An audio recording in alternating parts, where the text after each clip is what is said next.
Ready to harness the power of your communications data? Blast off with Nylas today.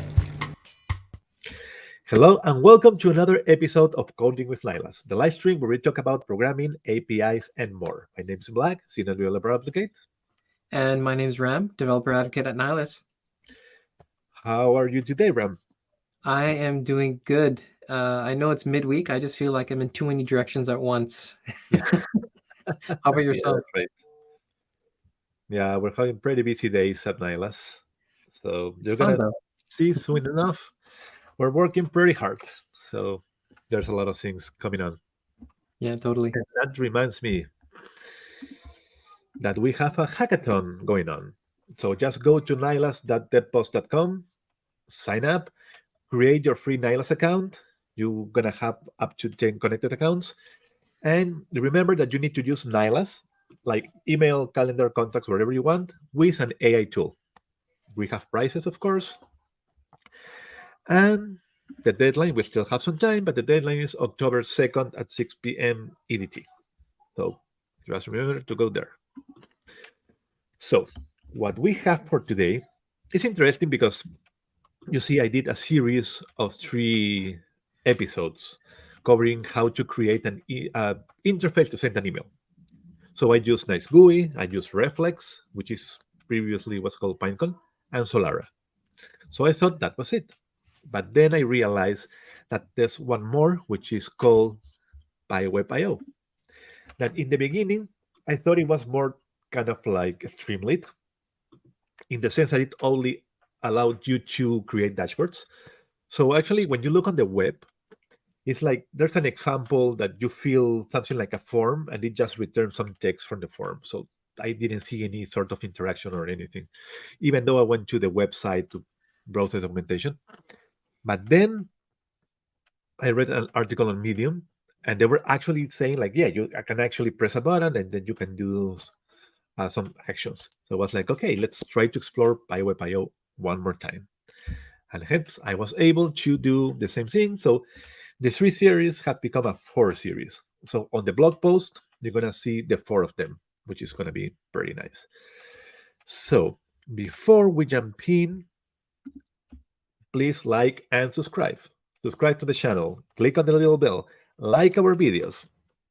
So the more subscribers we get, the more happy we are, the more happy our bosses are, and we can keep producing nice videos. So let's jump into the source code. Well, actually, the demonstration. Let me share my screen. And here it is. So I'm going to run Python PyWebIO email sender.py. And that's going to run on port 8080, which is this one here. Oh, sorry. I'd like to take a look at how we're doing. So this is the form, and you have seen it in previous episodes. Basically, here on recipient, we're going to load our contacts. So, for example, I'm going to choose myself. And you're going to see that the name and the email are instantly populated. Of course, I can delete this and put any other email. I can delete this and put any other name. But the nice thing is, if you have a contact, you just can grab their email and name. So here, I have a lot of emails here. Let's say we're sending this email from a live stream. And we're using PyWebIO. So if I press reset, everything is going to be cleared, which I don't want. So I'm going to press submit. And you see that everything disappeared because it just cleared it out. But we have a message here, email was sent successfully. So it's kind of weird. I mean, you press submit, then everything is white. You go like, oh, what happened? But then you see that it just cleared the form and a message pop up, right? Either saying email was sent successfully or there was an error with your email. So if I go to my actual email, it should be, here it is. We're sending this email from a live stream and we're using PyWebIO. So you can see that it actually works, which is always nice. So we're gonna jump now into the source code. So here, as always, .env for our environmental files. We're gonna import Nylas, of course. And then from PyWebIO, we need to import input, output, and start server. And this is important because at first I was doing it without using this start server. So every time I send the email, it just died. So with start server, it actually behaves like a server. So every time you send an email, it's going to refresh and it's going to continue allowing you to send more emails. So we load our environment variables, we initialize our client. Here, we're going to have an array to hold our contacts and a hash to, or a list to have the emails related to each contact. So here, I'm going to go into the contacts endpoint, and we're going to say we're going to grab 5 contacts from the address book from this particular group. We're going to simply loop that, and we're going to concatenate the given name and the surname. And we're going to put that on the list. So pretty much when I grab, for example, Bret Hart, it's going to go into the list or the hash, and it's going to say, okay, Bret Hart, what's the email? Oh, it's bret@hitormiss.ca. So that way we're going to be able to populate both the name and the email. Then let's go down a little bit.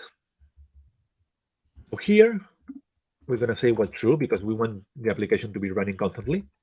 And here, this is going to be our UI. We're going to create an input group, email sender. Here, we're going to have the select for the recipients, name, email, subject, and body. And here, we're going to say that on change, we want to set the name and also the email. Then what's going to happen, when we click here on the recipient, I'm going to go in here on set name. So it's going to update that input. So it's going to say the new value of email is going to be going to the email list and using the contact name. So it's going to fetch the value, which is going to be the email.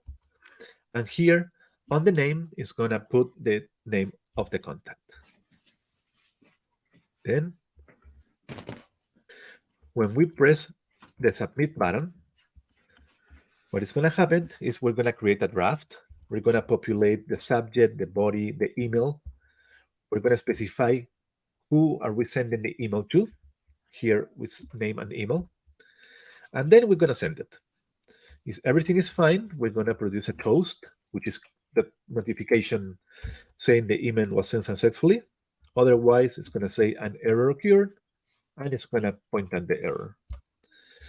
Here, we want to say that we want the server to start on port 8080, and that's going to make our application to run. So what you can see, the source code is pretty short. It's like only 17 lines, and it works just like as expected. So what happens if I press reset here? It just deletes everything. So it's a nice code. I mean, PyWebIO, it's really nice. I mean, it surprised me. The structure is pretty different from Solara and SGUI and Reflex. So I'm quite happy that actually you can do these kind of things. Like I told you before, at the beginning, I was like, oh no, this is only for like dashboards, things like that. There's no real interaction. But you can see, you can do pretty much wherever you want. So that's really nice. Yeah, that seemed much more straightforward compared to one or two other frameworks. I think you only had about 70 lines of code. Yeah, only 70. So it was actually much smoother to build out the UI. And I don't think you had many lines for Nylas. I think there's only a couple handful of lines. So that means there's about 60, maybe 60, 65 lines of code to build a UI. Yeah. It's amazing. I mean, I was pretty surprised because I'm telling you, at first it was like, okay, this is nice for dashboards, but not for anything else. But then when I realized that you can actually interact with it and like submit things, whoa, pretty cool. Yeah, that was awesome. It's cool to see all the different frameworks, the Python-based frameworks for building web Yeah. applications. Yeah, still waiting for something like that for Ruby. I don't think there's any, but I'm keep looking. So let me remind you guys that we have live streams every Wednesday and Friday at 2 p.m. Eastern Time, 11 a.m. Pacific Time. So don't forget to watch us. It's always better live because you can actually leave a comment. So you have seen last time Ram get a comment, but that's amazing. We love that. And remember to catch up on us on social. We're on X, on LinkedIn, and streams, and TikTok, and Instagram. And We're everywhere on the Yeah. internet, including on this live stream. I like how you have to mention X because I'm still not used to mentioning X. Yeah, and I just realized that they kind of like changed the icon on the iPhone. So it looks like, I don't know, like some old paper. I don't know. It's like little cracks on the side. Oh, really? Oh. Yeah, I found it awful, but anyways. Well, we're on Twitter /X/ everything else. Yeah. And also, don't forget to go to developer.nylas.com where all our blogs reside. Everything is there. And actually, no, that documentation, I'm sorry, that's where documentation lives. If you want to take a look at our blog post, you can simply look for blogs on Nylas, or I think it's blog.nylas.com, and you can see all the blog posts that we do. Yeah, thank you so much, Ram. That's the one. Nylas.com/blog. So pretty much everything that we do on the live stream becomes a blog post, or what we do on the blog post becomes a live stream. It's kind of like a bi-directional thingy most of the time. Awesome. Well, this was great. I'm excited to kind of see more frameworks and building with Nylas, especially on the UI side. I know the API does a lot of work for us, the Nylas APIs, but just seeing all the different UIs we can use and plug with Nylas is great. Yeah, totally. And before we go, I need to remind you again, sorry about that, but we have a hackathon. So go to nylas.devpost.com, sign up for the hackathon. Don't forget to create your free Nylas account so you can actually participate. We have prizes, so you're not doing it just for the fun. It's for the fun and for the prizes. And we're going to be there to help you out along the way. We have discussion forums. Once you sign up, you can send us an email. You can keep in touch with us on social or here on the live stream. We're more than happy to help you getting through the path of winning our Nylas hackathon. So just sign up and best of luck. And all right, I think that's everything for me. I don't know if you have something else. No, I think that's all for today. We'll see you on Friday then. All right, awesome. Bye, Ram. Bye, everyone. Take care. All right, take care, everyone. Bye.